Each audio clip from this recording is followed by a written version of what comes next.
up? Welcome back to my channel. I'm Natalie, and we just hit 100,000 subscribers! Yay! And today we are doing a special 100K Q&A and surprise announcement, so stay tuned.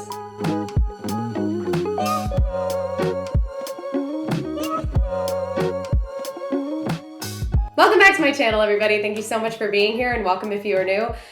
It is so surreal to be making this video right now, let me tell you. I did not think when I started doing reaction videos on YouTube that my channel would grow as fast as it has.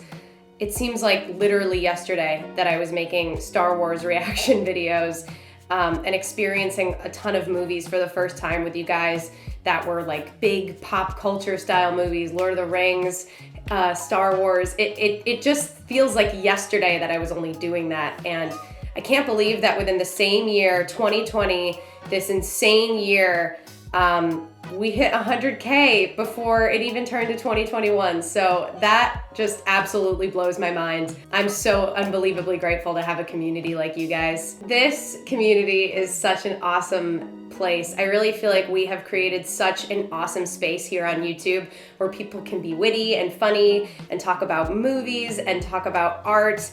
And I've learned so much just about different films and directors from you guys.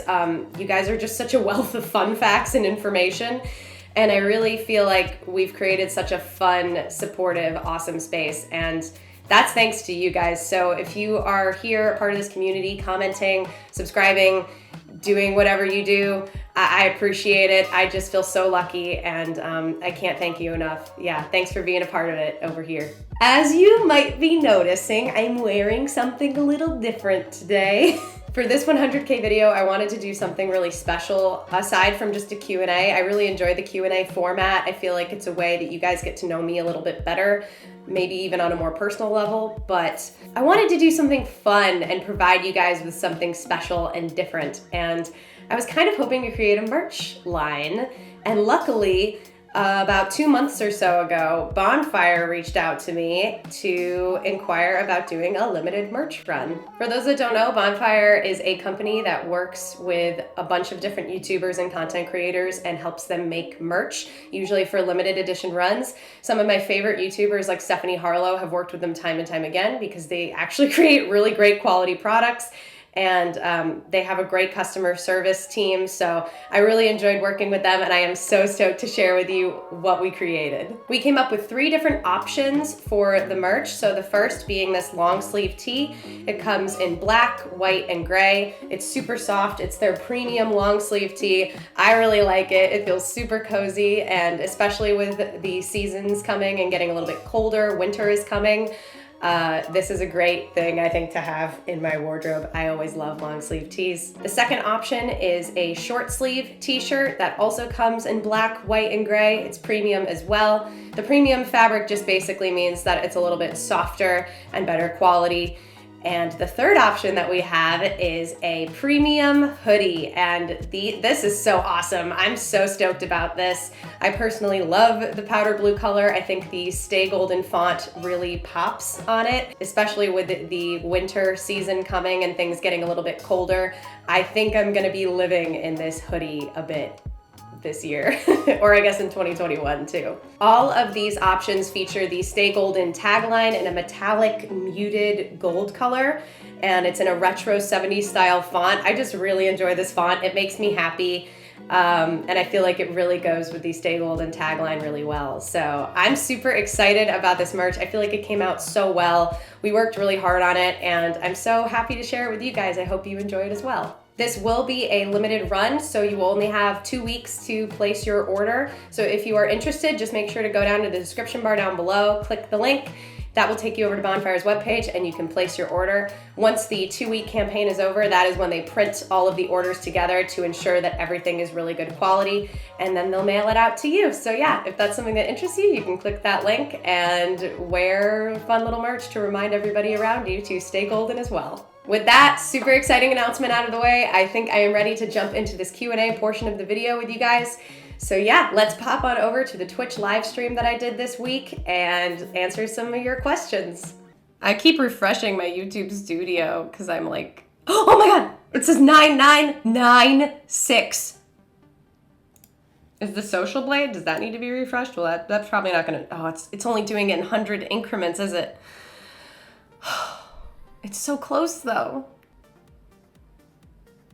Have you ever, Sun Tiger D, have you ever heard of the doorway effect? Essentially walking through a door resets your memory and you forget why you walked into the room to do something. I believe that though, because that happens to me all the time. Or like, I'll open my phone to do something and like the second my phone is open, I forget why I opened my phone.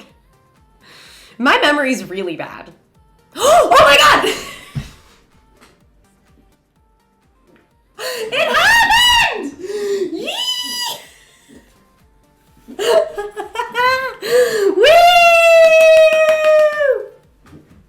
Oh my God, you guys! I'm so happy this happened on stream. What's your favorite animated film? Lion King. Hands down. I grew up with The Lion King and it always just really stuck to me as a story. I think the music is incredible. So much so that like I love the Broadway version of it as well. So Lion King is definitely my favorite. Yeah, I can probably quote that whole movie. What movie have you watched twice back to back in theater? Oh my God. Have I seen a movie back to back? I know I have. Probably some of the Harry Potter movies, like the bigger blockbuster pop culture style films, I've definitely seen like a couple times in theaters because you inevitably go with one group of friends and then your other group of friends or family really want to go see the movie, so then you go see it again. So probably Harry Potter films. Honestly, this is kind of embarrassing, but I think I might have seen the Lizzie McGuire movie more than once in theaters. Have you seen any of the live-action Disney remakes of the classic animated movies? Bud the Rip. Thank you for the question. Yes. I remember the Beauty and the Beast one, though, the most. That was the most recent one that I've seen, because after that, I vowed to never go again. Because I don't personally enjoy the live-action remakes. I don't think that they add anything that I actually am tempted to see. I'd rather see new content and new scripts, and I'd rather watch the animated films, quite frankly, because I think the animated films are so good. So after the Beauty and the Beast, even though the Beauty and the Beast definitely had a strong supporting cast, like Josh Gad and Audra McDonald, like people who actually are Broadway stars, a lot about the film was really weak to me. Danish Prince, what are your plans with really long TV shows that have a lot of episodes, as it would take way too long to react to every single episode? That's a good question. Things like Game of Thrones or shows that have a ton of episodes, I don't know exactly what I plan to do, because I do take things like one day at a time, very literally. I'm not a very futuristic thinker. I don't have a ton of like 5-year plans. So I take it one step at a time. But I have thought that for something like Game of Thrones, it would probably be a good idea to watch multiple episodes in one sitting and edit them all into one video, or maybe skip over the less notable episodes, not like actually skip watching them, but just skip editing them, the ones that maybe people don't care about as much. I would have to watch everything, honestly, to get a full picture of the series, but maybe just edit the best moments and the clips that people really want to see reactions to. For Game of Thrones, I even thought of doing something like a season 1 video, a season 2 video, a season 3 video, because there's just so much of that series that I think maybe condensing it would be a good way to go. What's the first place you'd like to travel internationally, if possible? Ooh. When I can travel internationally again, I would love to go to New Zealand. That's a place that's been on my list. Even before I saw Lord of the Rings, New Zealand was on my list. So I would love to go there, but that's definitely an expensive trip because it's pretty far. I also have a lot of places in the United States that I really, really, really want to go to, like Alaska and Montana. I want to go to Boise, Idaho, because I've heard great things about it. I want to ski more on the Pacific Northwest coast. I want to go up to Washington and Oregon because I've never been there. There's just a lot of states in the United States that I haven't seen. So Tyler and I really want to plan a road trip when this pandemic is over. Jindro Lim, do you have any childhood trauma from a movie or series like many have from The Neverending Story? Oh my gosh. I'm sure I do. Honestly, a lot of Disney films like Bambi. Oh, Bambi. Fox and the Hound. Oh, I just got emotional thinking about Fox and the Hound. Old Yeller, because for some reason my family decided that Old Yeller was a good movie to show me as a kid. Yeah, Old Yeller, Fox and the Hound, Bambi. Oh my I can't think about it too much. Duck Prince. When you sat down to record the first reaction, did you think you'd be here right now? No, not at all. I thought that filming a Star Wars reaction would definitely get more views than videos I'd filmed previously because of the Star Wars fan base and stuff like that, but I didn't think people would actually be that interested because all the content I made previously, no one had been interested. To be fair, it wasn't that great. So I didn't think it was gonna take off the way that it did at all. And I'm so grateful and pumped about it. But yeah, it surprises me every day. Like, it's surreal. I wake up every day pinching myself because my life is completely different than it was a year ago. Ooh, Luna Casper. I like this question. If you could catch a drink with anybody in production, actor, director, etc., who would it be? I've worked a lot with actors and I went to school for acting, so I tend to gravitate towards actors mostly as people because I just enjoy them. That's a tough choice.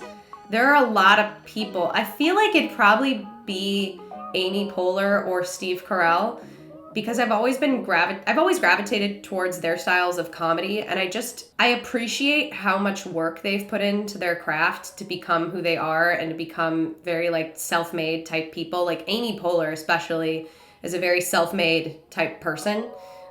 She's created a lot of her own work, and that's how she's gotten where she is. And I like talking to people like that who've just had to work really hard and scrap really hard to get where they are. I just admire her. I admire people who really hustle and work to create stuff and make something of themselves. And I find that really inspiring. And I think I could learn a lot from people like her. I've read her autobiography too, for that reason. Daryl Lowe, what movie have you watched in theater and wanted to leave before the end? Oh my God. So this isn't for the reason that you're probably asking. I liked this movie, but I wanted to leave the theater for Dunkirk because that was overwhelming AF, and that movie scarred me. For weeks afterwards, Tyler would just walk around the house going and try to make himself sound like a plane incoming to our house, and it drove me nuts. So that movie really overwhelms your senses when you see it in theater. So I wanted to leave that one for sure because I couldn't handle it. But it was a good movie. Accordionist from Hell, do you play any instruments or have a desire to learn any if not? I used to play the piano and the flute. I did not keep those up. I favored singing heavily, and I definitely wish I'd maintained the piano because the piano is one of those instruments that you can like play and sing at the same time, and that would have been useful, I think, for me in college. But I didn't. I definitely favored the singing and the performing, like dancing and acting. I definitely tried to pick up the ukulele at the start of quarantine, but my fingers had a really hard time. My hands are kind of small and I had a hard time reaching certain chords. And it's definitely one of those instruments that you have to be really dedicated, like guitar and piano, to really figuring out how it works and learning it and being consistent with your practice. And I just kind of wanted to jam around. So maybe one day I'll go back to it, but for now I just kind of sing in my spare time for fun. Kayla155, oh, this is a really tough question. Which film made the biggest impression on you? Why? I have a really hard time picking favorites because I have a hard time like looking at things in an isolated way. So I have a hard time thinking about like what film has had the biggest impression on me because a lot of them have had very strong impressions on me. I'd say like the most recent film that made a really big impression on me was likely Jojo Rabbit. I think the execution of it was really good. I loved the direction.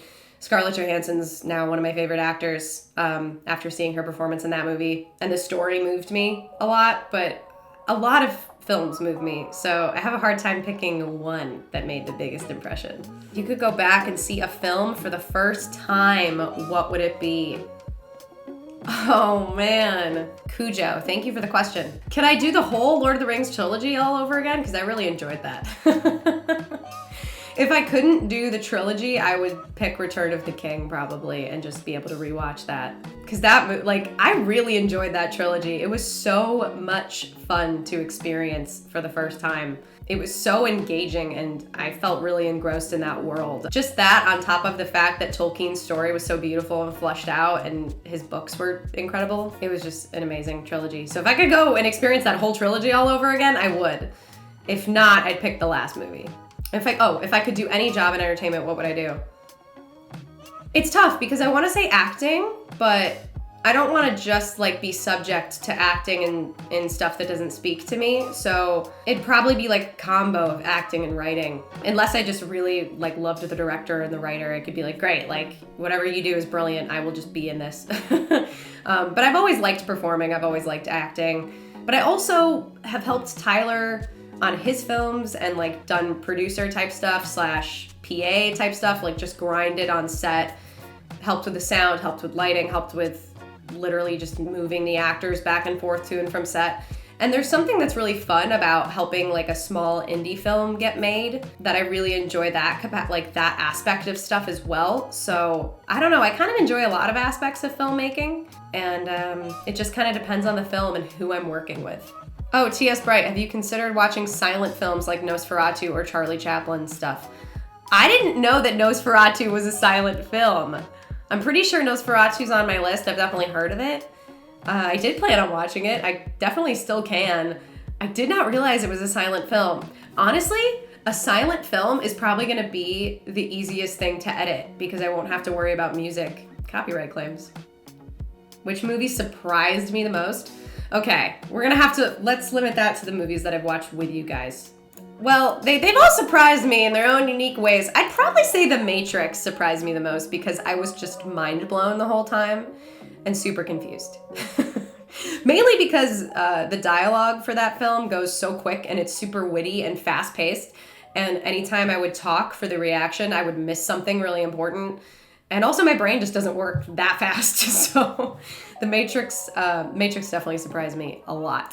Kalo, have you ever been to Europe? If so, where, and did you like it? Yes, I did like it. I've been to a few places in Europe, actually. I know London doesn't count as Europe, really. Well, kind of. I don't know. It depends on what you think of the EU. But I went to London, and then from there, I've been to Amsterdam, France, Paris specifically, Spain. I've been to Germany and Poland, Italy. I think that's everything in Europe. Which of the movies you've reacted to has had the best score of the ones you remember? Anything John Williams has done has been incredible. Harry Potter, obviously, the score is absolutely amazing. Oh, Jurassic Park too, yeah, that's a great score. He's just done so much. So he's really great. Even with like a lot of these Marvel films, I've noticed the score is incredible. I actually really liked the score for Thor. So much so that like I wasn't that moved by a lot of what was happening in the movie, but then like music would come in and I'd be like, this music is manipulating me. I want to cry just because I'm listening to this beautiful score. So yeah, that's another thing that's really important for a movie is the sound design. It can really make or break a movie. Oh, Miles, what is the best Harry Potter movie? Mine is Prisoner of Azkaban. My favorite is Prisoner of Azkaban as well, because that's my favorite book. I love Sirius Black and I love Lupin. Lupin is my favorite character, so. Thank you guys so much for the amazing questions. There were a lot of great questions in there. I really appreciate it. That's all for that. That's all for that portion. Well, that concludes the Q&A portion of the video. Man, I'm just mind blown that we hit 100K this quickly, you guys. Honestly, it really is shocking to me.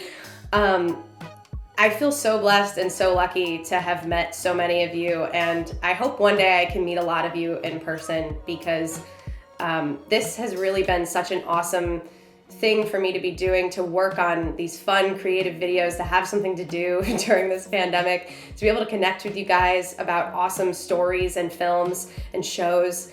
And you've really expanded my point of view on things. You've really expanded my experience in pop culture specifically. I really understand a lot more of Tyler's movie quotes now that I didn't understand just a few months ago. So I really appreciate everything that you guys have exposed me to and taught me, and I can't wait to see what we create together here in the future. Thank you so much for being a part of this community, and yeah, I hope the next video, I don't know how long it'll take, but eventually we should have a plaque back there somewhere, And that's thanks to you guys. So yeah, I really appreciate y'all being here. But that is all I have for you guys in this video. I really hope you enjoyed it. If you did, please give it a thumbs up because it really helps me out and lets me know that you guys like this kind of content. Let me know your thoughts in the comments down below and anything else you'd like me to make next, any fun video ideas that you'd be interested in seeing. I do have a second channel now where I'm posting different kinds of content that is called Natty Gold. I link that in the description bar down below. But yeah, that's all I have for you guys in this one. Until next time, stay golden. Bye.